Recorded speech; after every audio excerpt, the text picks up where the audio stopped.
Hello everybody, how are you doing? Welcome to the Hypnosis Academy. Today I'm going to talk about the power of a story and why we use stories in therapy. I'll tell you all about it on the other side.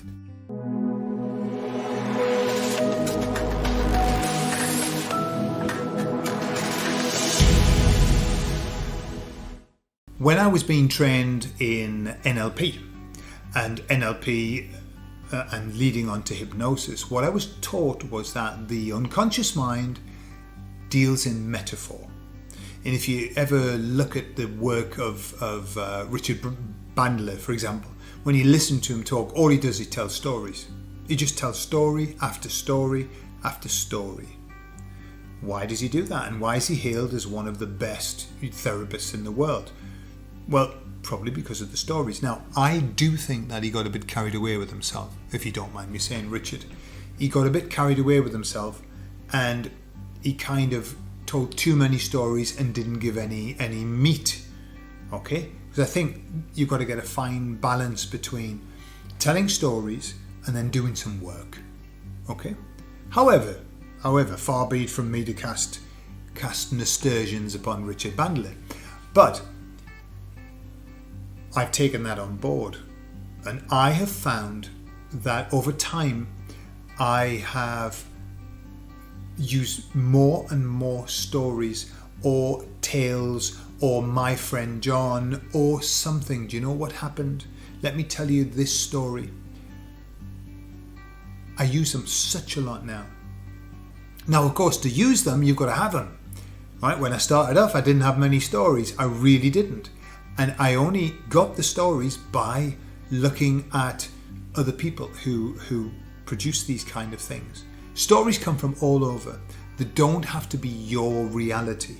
You can steal them. All of my stories are stolen bar a few, but every now and again I'll tell a true story.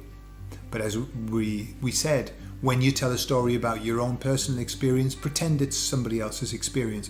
Third person's much more powerful to your clients. They like to hear about other people. They don't want to hear about you.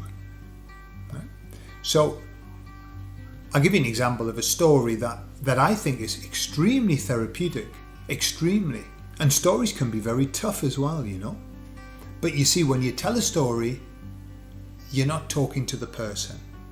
And by talking about somebody else, you see, what happens with the unconscious mind, if I understand it rightly, and this is a nice metaphor to keep in your mind, no matter who you're talking about yourself. No matter who you're listening about, you refer to you.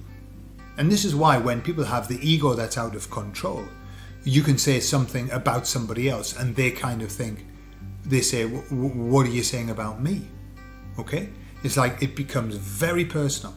That's because the mind always is taking in information and it's reflecting on its own self. So I've told this story a few times, and it's very particular to this kind of situation. Let me tell you. So the student said to the master, I've had a bad experience with that person, and therefore I don't trust people like that. And the master said, you remind me of the cat that crept into a house to get warm in the winter, and it sat on the stove and burnt its bottom, and it never sat down again. Okay, that's the story. That is an extremely powerful story.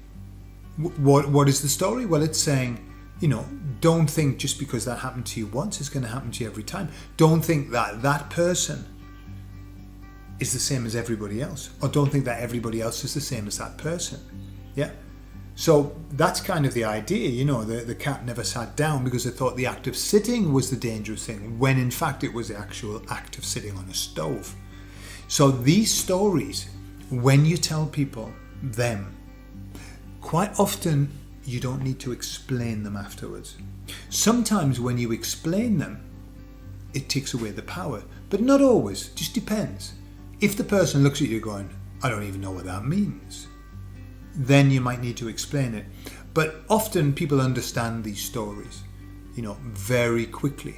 I'll tell you another one that I heard, And I'd heard this story before because Paul McKenna uses it in some of his work. And I heard it when I was working for a multi-level marketing company. And I knew that it was the wrong thing to do. I knew that this company was not doing the right thing.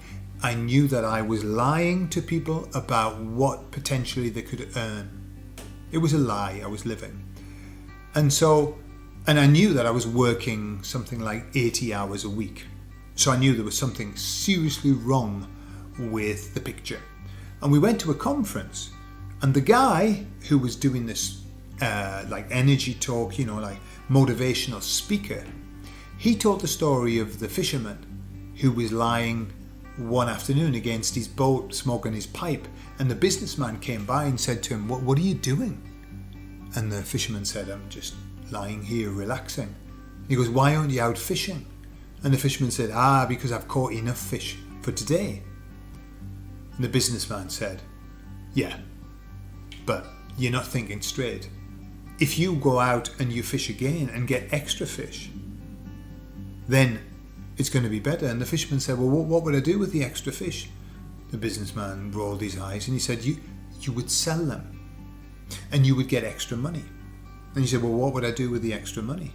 He said, well, what you would do is you would buy another boat and you would get somebody to work the other boat. So you would get double the catch. And then you would work all the afternoons, and very soon you would have a whole float of boats. You'd have a whole business. And the guy said, what would I get from that? He said, you would get a lot more money. And the fisherman said, and what would I do with all that money? He said, well, you would have so much money that you could pay everybody else to fish and you wouldn't need to. And the fisherman said, so what would I do? He said, well, you could just relax and do whatever you like. The fisherman looked at him with a wry smile. He said, and what precisely do you think I'm doing right now?